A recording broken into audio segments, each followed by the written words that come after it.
بسم اللہ الرحمن الرحیم۔ شروع اللہ کے نام سے جو نہایت مہربان اور رحم فرمانے والا ہے۔ اگر رزق عقل و دانش سے ملتا تو جانور اور بیوقوف زندہ ہی نہیں رہتے۔ ہر چیز کا ایک بیج ہوتا ہے اور دشمنی کا بیج مذاق کرنا ہے۔ زبان سے نکلے ہوئے الفاظ جسم کو نہیں بلکہ روح کو زخمی کرتے ہیں۔ کوئی کمزور شخص تمہاری بے عزتی کرے تو اسے بخش دو کہ بہادروں کا کام معاف کر دینا ہے۔ اقتدار، طاقت اور دولت ملنے پر لوگ بدلتے نہیں بلکہ بے نقاب ہوتے ہیں۔ کسی کے منہ پر اس کی بے عزتی کرنا اسے قتل کرنے کے برابر ہے۔ انسان مکان بدلتا ہے، رشتے بدلتا ہے، دوست بدلتا ہے، لیکن پھر بھی دکھی رہتا ہے کیونکہ وہ اپنا رویہ نہیں بدلتا۔ تم جو گالی غصے یا مذاق میں دیتے ہو وہ تمہاری قبر کے لیے ایک بچھو بن جاتا ہے۔ حق بات کی پہلی نشانی ہے کہ اس کی ہمیشہ مخالفت ہوتی ہے۔ جس کی کوئی مخالفت نہیں وہ حق بات نہیں۔ پریشان مت ہوا کرو، ٹھوکر انہیں ہی لگتی ہے جنہیں اللہ تعالیٰ تھامنا چاہتا ہو۔ اگر تم اپنے تکبر کو توڑنا چاہتے ہو تو کسی غریب کو، مفلس کو سلام کیا کرو۔ ہزاروں لوگوں میں اس ایک کو عزیز رکھو جو تمہاری غیر موجودگی میں بھی تمہاری عزت پر کوئی داغ برداشت نہ کرے۔ اپنی زبان کو یوں محفوظ رکھو جس طرح سونا اور چاندی کو محفوظ رکھتے ہو۔ جو ذرا سی بات پر دوست نہ رہے سمجھ لینا وہ کبھی دوست تھا ہی نہیں۔ جو ظلم کے ذریعے عزت چاہتا ہے اللہ اسے انصاف کے ذریعے ذلیل کرتا ہے۔ بے شک مشکل کے ساتھ آسانی ہے۔ مشکل وقت پر صبر کرنا، بہتر وقت پر شکر کرنا مومن کی پہچان ہے۔ عقل مند ہمیشہ غم و فکر میں مبتلا رہتا ہے۔ جو دل دوسروں کی تکلیف دیکھ کر بے چین ہو جائے تو جان لو اس دل میں اللہ رہتا ہے۔ خوشی انسان کو اتنا نہیں سکھاتی جتنا غم سکھاتے ہیں۔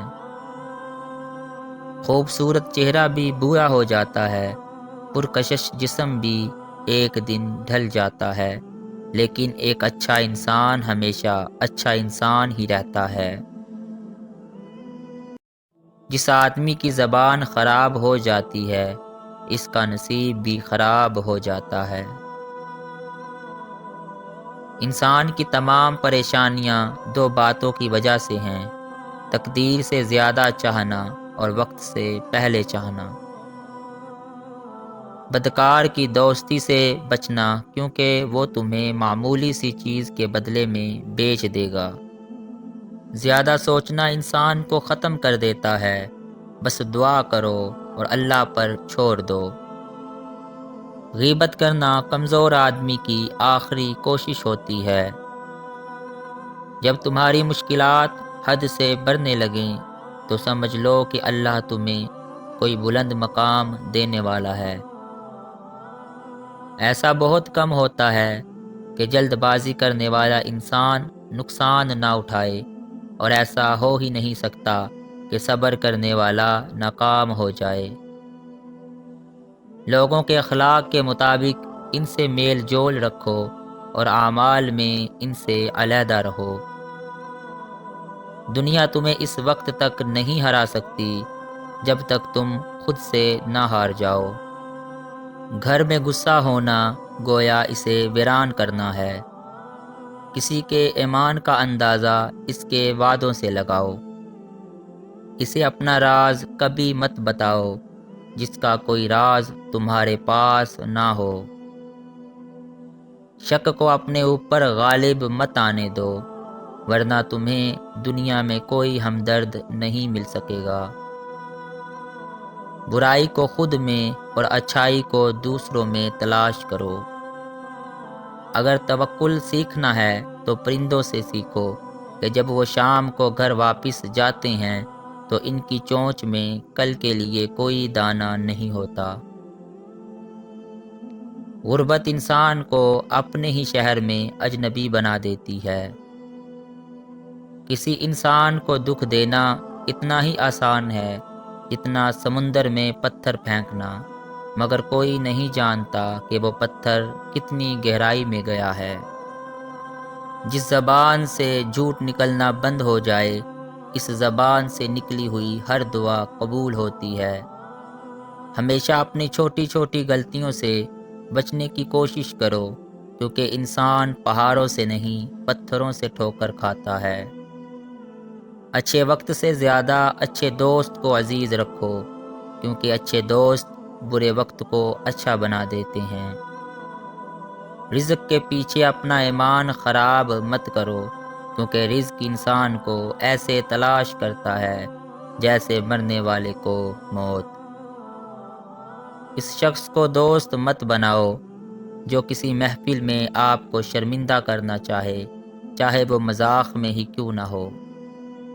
کم کھانے میں صحت ہے، کم بولنے میں سمجھداری ہے، اور کم سونا عبادت ہے۔ آدمی کی حفاظت اس کی موت کیا کرتی ہے۔ اگر کوئی تم کو صرف اپنی ضرورت کے وقت یاد کرے تو پریشان مت ہونا، بلکہ فخر کرنا کہ اس کو اندھیرے میں روشنی کی ضرورت ہے اور وہ روشنی تم ہو۔ جو دکھ دے اسے چھوڑ دو، لیکن جس کو چھوڑ دو اسے دکھ نہ دو۔ مردانگی کی بہترین سطح یہ ہے کہ مرد کی وجہ سے عورت کی آنکھوں میں آنسو نہ آئے۔ جب بچہ لکھنا پڑھنا سیکھ جائے تو اسے ہر کام میں ڈالو، مگر 5 اشخاص کے حوالے مت کرنا۔ کفن فروش کے حوالے مت کرنا، کیونکہ وہ امت کے موت کی دعا کرتا ہے۔ سنار کے حوالے مت کرنا، کیونکہ سنار دھوکہ دہی سے پرہیز نہیں کرتا۔ قصاب کے حوالے مت کرنا، کیونکہ اس کے دل میں رحم دلی ختم ہو جاتی ہے۔ گندم فروش کے حوالے مت کرنا، کیونکہ گندم فروش ذخیرہ اندوزی کرتا ہے۔ بردہ فروش کے حوالے مت کرنا، کیونکہ وہ انسانوں کی خرید و فروخت کرتا ہے۔ اپنے اندر پرندے کی طرح عاجزی پیدا کرو، جو آسمان کی بلندیوں کو چھو کر بھی اپنی گردن جھکا کر رکھتا ہے۔ جو شخص سجدوں میں روتا ہے، اسے تقدیر پر رونا نہیں پڑتا۔ ذلت اٹھانے سے بہتر ہے کہ تکلیف اٹھا لو۔